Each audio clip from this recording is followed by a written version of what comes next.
Petrissage, easy, sort of just overlapping, pushing and pulling. One hand pulling, one hand pushing. Okay? Same thing for the hamstrings. For the lower back, it's a bit different. So pulling with the knuckle, pushing with the palm on either side of the spine. So before one finishes, you start the other one. Just like that. For the traps, you're on the opposite side. Same thing. Pulling with the fingers, pushing with the palm. Pulling with the fingers, pushing with the palm. Yeah? Neck. Gripping the bulk of the muscle at the neck. As you're gripping, you're pushing away with the other hand. Grip. Pushing away. Grip. Push away. Grip. Push away. Grip. Can you show us what happens if you pull on your skin? Oh, What so, should it look like? so pulling on skin looks like that. Whereas pulling on the muscle, I can move his whole body. Yeah? Friction. So you can, after you do effleurage, you can sort of feel where you want to work on. Once you go in, you put the pressure down, and then you do a small amplitude across the fibers. But you don't want to flick over the muscle. You want to go on the muscle, stay on the muscle, small amplitude across. And you can do it the other way also. Yep. You can do like an A-frame, going in, small amplitude across the fibers. And which of the muscles do we do this for? So, bottom, hamstring? Yeah, so calf, Yep. hamstrings is the next one. Yep. Yep. So once you find where you want to work on, you do so if we're working on his left leg, we do left elbow. So you do C-shape to block it off, to lock it in. And then you go in, small amplitude across the fiber. Glutes, you want to find out where the glutes is. So you put your hand on the side of the hips, you rotate the leg. You should feel a ball going in and out of your hand. Then you mark it with the other hand. You mark the top of the ball. You put your thumb forward. Then you find the top of his hip. Mark it. And then you can imagine like a little box that it creates, and you do an X. And then X marks the spot. Just there. Yeah?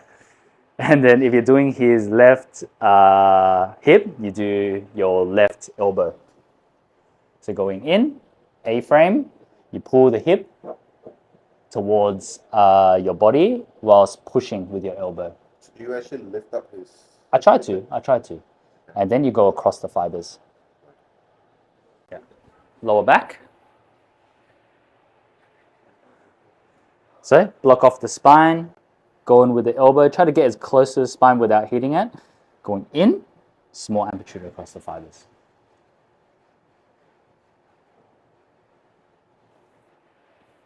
Rhomboids. So to find the rhomboids, you put the hand behind the back.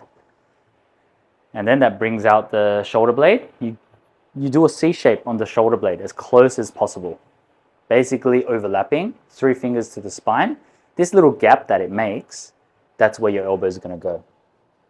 So get as close to that gap as possible, block off the spine, go in, and then small amplitude across the fibers. Yeah? Levator scap. You'll find like a pretty, so as you're sort of moving around the top corner of the shoulder blade, you'll feel like a big band flicking on and off. Usually that's the levator scap. Go in, small amplitude across the fibers. Trap, you want to grab it, grab the whole muscle bulk, slide your fingers so it's as close to your fingers as possible, these fingers as possible. Go in, support with the other thumb, up and down, left and right. So grab it. His hair is blocking, so...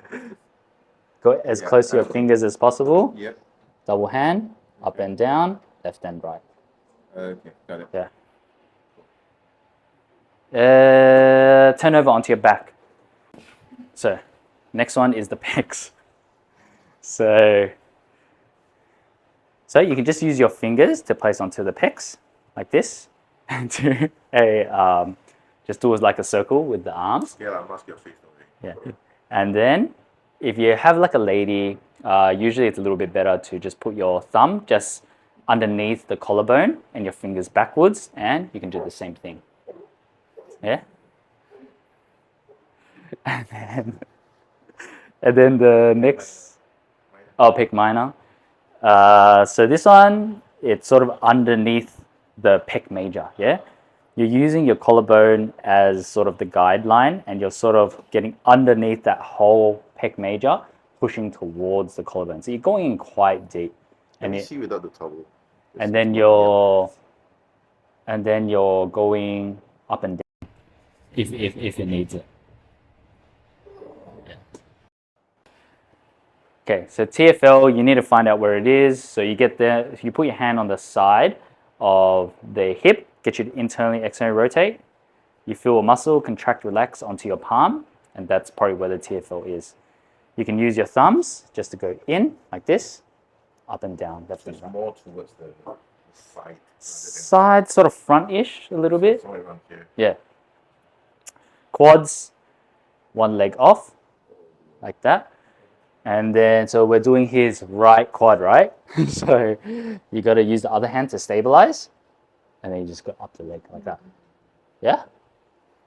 Onto your side IT band. Use a pillar to support. We're doing his right IT band, so left hand to stabilize. Going up, just like that. The IT band is specifically long. Mm. Yeah. Mm-hmm.